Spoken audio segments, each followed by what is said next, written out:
Sup, you beautiful bastards. Hope you've had a fantastic Monday. Welcome back to the Philip DeFranco Show, and let's just jump into it. And the first thing we're going to talk about today is a situation around actress Bella Thorne. So as you may or may not have seen, it appeared that Bella Thorne's Twitter and possibly Snapchat was compromised. There were a bunch of weird tweets posted, as well as a promise to drop nudes if enough people followed another account. Those tweets ended up being removed, and then the next thing we saw over the weekend was Bella Thorne tweet, "Fuck you and the power you think you have over me. I'm going to write about this in my next book." Then posting what appeared to be several nude photos of herself in a text message, where it appears that whoever hacked her account is saying, "I have all of this on you." And Bella also includes a statement in the Notes app saying, "For the last 24 hours, I have been threatened with my own nudes. I feel gross, I feel watched, I feel someone has taken something from me that I only wanted one special person to see." Also adding, "He has sent me multiple nude photos of other celebs. He won't stop with me or them, he will just keep going. For too long, I let a man take advantage of me over and over, and I'm fucking sick of it. I'm putting this out because it's my decision. Now you don't get to take yet another thing from me. I can sleep tonight better knowing I took my power back. You can't control my life, you never will. Here's the photos he's been threatening me with. In other words, here's my boobies. So here, fuck you. In the last 24 hours, I've been crying instead of celebrating my book while doing my book press." And then closing, "Oh yeah, the FBI will be at your house shortly, so watch your motherfucking back." And we've seen two main responses from this. People praising Bella Thorne for seemingly taking her power back in the situation. People calling her strong and brave for not letting someone just hold this over her head. But at the same time, we've seen a good number of people say that this seems too convenient. As she mentioned, she has a book coming out. She's been doing press for it. Also, her tweet after the taking the power back tweet was a promotion for her book. So there's that conversation and debate happening right now.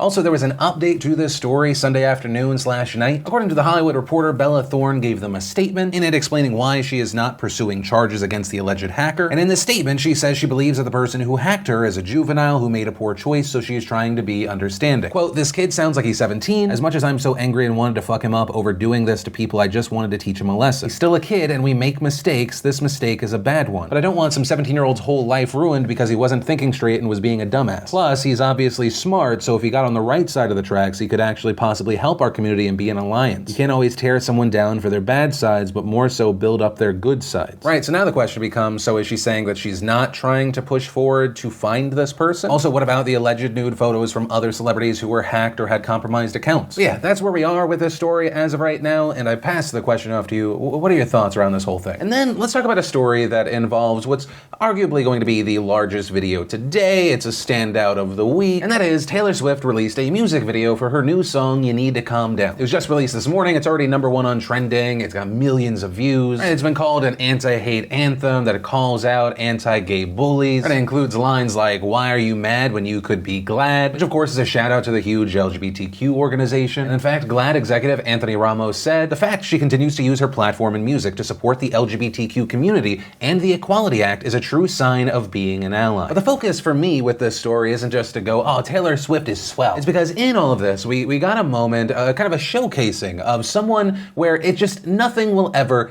be enough. And what I'm talking about specifically is a Slate article titled, "Taylor Swift's New Single is a Teachable Moment About How Not to Be an Ally," which is an article written by a person by the name of Christina Cauterucci. And in this article, Christina accuses Taylor Swift of queerbaiting. She says it feels hopelessly, insultingly out of place. She refers to it as pathetic, annoying, and easily my favorite line of this article reads, "Even though Swift has advocated for the Equality Act and put her money where her lyrics are with a donation to GLAAD, gays have reason to take particular affront to this careless pat on the head. Christina, who didn't give you a hug when you deserved one?" So yes, Taylor Swift recently has become more outspoken politically. She also, as mentioned, made a donation to GLAAD. Her fans have followed suit. Also, according to reports, there has been a surge in donations towards GLAAD since this song was released. Also, not only has Taylor Swift advocated for the Equality Act, but at the end of this music video, she even encourages fans to sign a Change.org petition to support the Equality Act. And by the way, the music video includes huge pillars of the LGBTQ community that Christina says Taylor Swift is patting on the head. A video that, by the way, Christina boiled down to, wait, so let me get this right. Taylor Swift's new video is a heartwarming tale of the two straight people at a gay party finding and comforting one another, which appears to be a reference to Taylor Swift and Katy Perry hugging it out in the music video. Which I will say, that tweet, for me at least, kind of explained why Joseph Kahn tweeted, "This writer has been endlessly bashing Taylor for years. She's obsessed. Some editor at some point should take her stalker-like attacks with some professional skepticism." And so I guess if there's any note that I could end this on,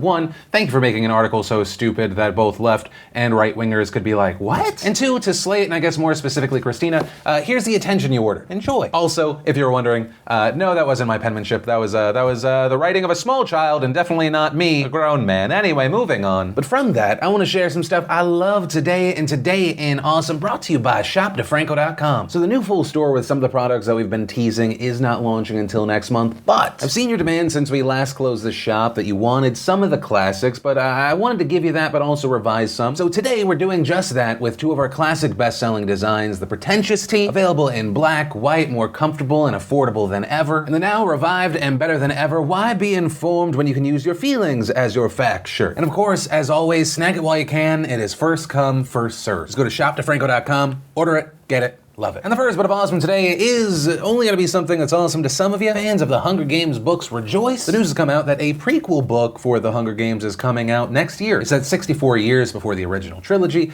and I'm down. And so now we just have to wait and hope it's good. Then we got the season 3 trailer for Glow. We had Bon Appetit giving us donut making goodness. We had Ted Ed giving us Your Body versus Implants. We had the infographic show giving us the US military versus the X-Men. Wired gave us surgical residents breaking down 36 medical scenes from film and TV. And if you want to see the full versions of everything I just shared, the secret link of the day, really anything at all, links as always are in the description down below. And then let's talk about the massive news and updates coming out of Hong Kong. Now we talked about it last week, but if you missed that show because you're a monster who doesn't watch Philip DeFranco show every day, here is a quick recap. So there was this extradition bill that was proposed in Hong Kong. And the big thing with this bill is it would allow people suspected of certain crimes to be handed over to countries and territories with which Hong Kong does not have formal extradition agreements. And that would notably include China, which Hong Kong is an autonomous city-state of, but still they have their own separate political and economic systems from. And so many of the people in Hong Kong strongly opposed this bill, fearing that it would open the door to critics of the Chinese government being detained and extradited to China. And last week, reportedly over 1 million people hit the streets for massive protests. And one of the protests later in the week resulted in some clashes with police, as well as leading to the debate around the bill being postponed, with the police later deeming these demonstrations a riot, which is notable not only because of the narrative, but also because it is a crime in Hong Kong. But still, after this massive protest, Carrie Lam, the chief executive of Hong Kong, who proposed this bill, said she would not be backing down. Even, and I'm paraphrasing here, calling herself the mother of Hong Kong, who just could not give in to the children that she was the mother of. But over the weekend, it appeared that stance changed, announcing that the bill would be suspended, but a massive note here, not fully withdrawn, and this reportedly so that the legislators could further take into account the public stance, with Lam telling reporters in a press conference, I want to stress that the government is adopting an open mind to heed comprehensively different views in society towards the bill. And according to the Hong Kong Free Press, Chinese officials responded to this by saying, we support, respect, and understand this decision. However, this update did not appear to be enough for many people in Hong Kong, many of which who also took part in another huge protest on Sunday, where, according to organizers, almost 2 million people attended this protest. However, of note, police dispute this number. They claim it was actually around 338,000 people. But I mean, you can just look at the pictures, the video, and you see that there's just, the numbers are insane. But that said, if the organizers are correct, this would actually be the largest protest in the history of Hong Kong. Which, I mean, you'd be talking about close to 30% of Hong Kong's population not supporting something, but actually going out and marching. And as far as what the protesters had to say on Sunday, there were a few things. Those in the demonstration said they wanted the bill to not only be suspended, but completely withdrawn. They wanted Lam to step down. They also want an investigation into the way police handled the demonstrations last week, claiming that excessive force was used. They also want officials to not label last week's events as a riot so that no one involved could be criminally charged for participating. And we also saw demonstrators honoring a protester who died on Saturday after falling while trying to hang a banner. But jumping back to how police handled the last protest, of note, this time around the protest had little police involvement, with reports saying that the officers actually remained on the sidelines while everything played out. Also, we saw Lam release another statement on Sunday, this one where she apologized for the way the bill unfolded, saying, the chief executive apologized to the people of Hong Kong for this and pledged to adopt a most sincere and humble attitude to accept criticisms and to make improvements in serving the public. And that then brings us to the now, right? What is happening now? Well, since Sunday's protest, officers have cleared the streets, but a lot of people in Hong Kong still have the urge to keep fighting. Notably, a pro-democracy activist by the name of Joshua Wong, who is actually just freed from prison. This after serving 2 months for contempt of court. And upon his release, Wong tweeted, hello world and hello freedom. I've just been released from prison. Go Hong Kong. Withdraw the extradition bill. Carrie Lam step down. Drop all political prosecution. But as of right now, ultimately, that's where we are. We're gonna have to wait to see how this plays out, if the people will continue going to the streets, if they want to take this further than just this bill. Which isn't to say that they're not going to try and push this bill through. You know, looking at the situation, if I can kind of just boil this down, no matter what happens here, for the people of Hong Kong, it's hard to see this as being the end of any situation. This is a small piece